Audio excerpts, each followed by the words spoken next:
वो सोच सोच कर हलकान हो गई थी।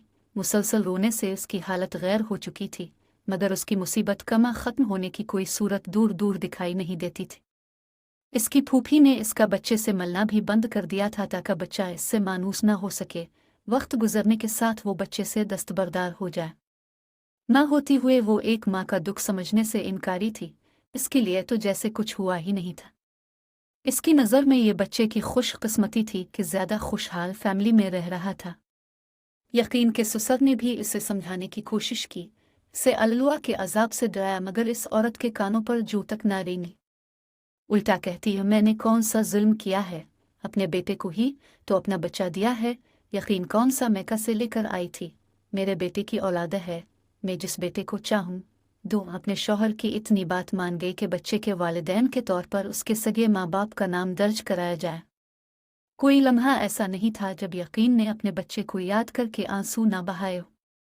वो जब भी रोती अल्लाह के हुजूर फरियाद करती और यही अर्ज करती, वे मेरे मालिक, मुझे यकीन है कि तू मेरी पुकार सुनेगा और मेरा बच्चा मुझे वापस दिलवाने की कोई सूरत ज़रूर पैदा फरमाएगा। इसका दिल दर्द से फटता, मगर सिवाय सब्र और अल्लाह पर यकीन के इसके पास कोई चारा न था।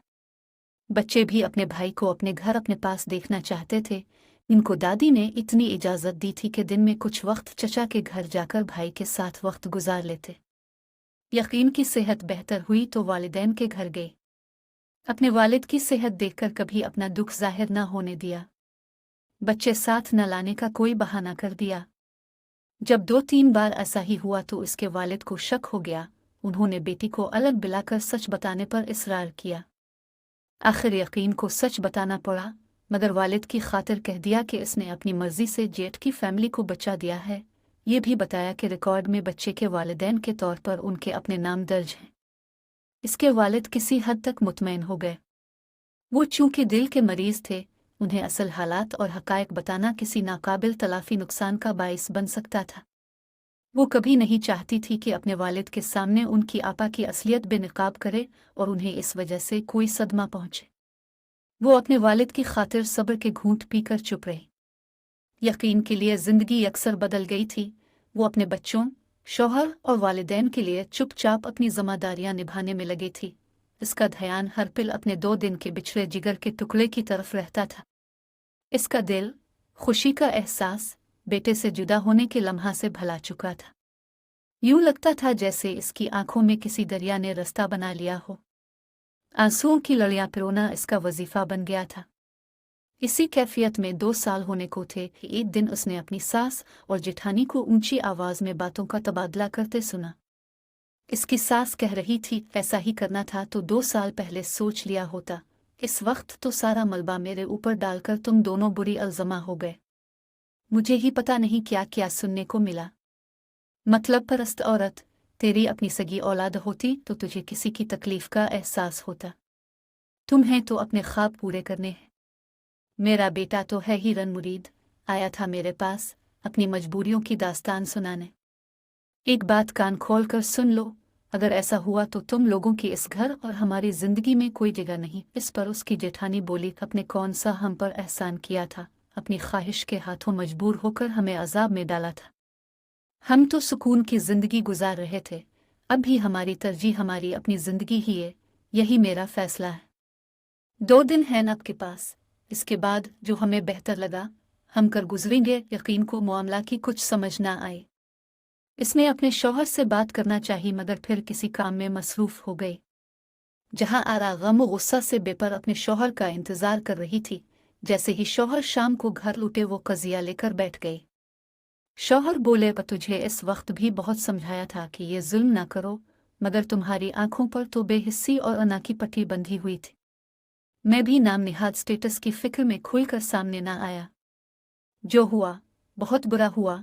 अब मजीद किसी कीमत पर कुछ गलत नहीं होने दूंगा, खा उसके लिए मुझे तुम्हारे साथ से भी हाथ धोना पड़ जा। मैं हैरान हूं कि एक औरत होकर तुम दूसरी औरत का दुख न समझ सकी। बहू तो है ही खुद गरज और गैर, तो जिसे अपनी बेटी बनाकर लाई थी, इस पर ही जुल्म के पहाड़ तोड़ डाले। काश तुमने मेरा कहा मान लिया होता तो आज ये दिन देखने को ना मिलता। बहरहाल मैं कुछ करता हूँ, अब तुम किसी मामला में ज़बान मत खोलना। अगले दिन यकीन को अजीब सा लगा जब इसके शौहर ने बताया कि वालिद साहब ने इन दोनों को शाम को एक साथ उनके पास आने का कहा है। वो शशो पंज में सारा दिन उसकी वजह सोचने में लगी रही मगर बेसूद। खुदा खुदा करके शाम हुई और वो अपने शौहर के साथ ससुर को मिलने जा पहुंची।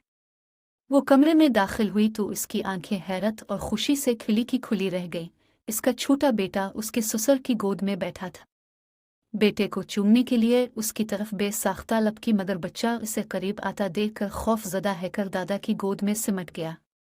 यकीन को ससुर ने शफकत से बैठने का कहा। इसके लिए बैठना मुश्किल हो रहा था। इसके शौहर ने उसे सहारा देकर अपने साथ सोफे पर बिठा लिया। जैसे ही वो बैठी, इसके ससुर ने इन दोनों से मुखातिब होकर कहा, अल्लाह ने आपकी अमानत आज आपकी तरफ लूटा दी है। यकीन और उसके शौहर को अपने कानों पर यकीन नहीं आ रहा था कि कहीं वो कोई ख्वाब तो नहीं देख रहे। वो बैक ज़बान बोले, क्या वाकई हमें हमारा बेटा मिलने वाला है? कब? इसके ससुर बोले, जी ऐसा ही है। आज आपका बेटा आपके हवाले करने के लिए ही मैंने अब दोनों को बुलाया है। मुझे पता है कि आपके लिए बच्चे को अपने साथ मानूस करने में मुश्किल का सामना करना पड़ेगा। अल्लाह आपकी मुश्किलात आसान फरमाए। आमीन। उन्होंने खुद ही वजाहत की, बड़े शहजादे और उसकी बीवी ने कनाडा सेटल होना है। बच्चा दस्तावेजात में उनके ख़ानदान का हिस्सा नहीं है, इसलिए वो इसे लेकर नहीं जा सकते। तब ही आपको लूटा दिया है। सगी औलाद होती तो उसे छोड़कर दूसरे शहर भी कभी न जाते। ये कहते हुए उनकी आंखें नमनाक हो गई। इतनी देर में यकीन का बड़ा बेटा और बेटी भी पहुंच गए। झूठा बेटा उन्हें देखकर दादा की गोद से उतरा और ड्राइंग रूम में उनके साथ खेलना शुरू कर दिया।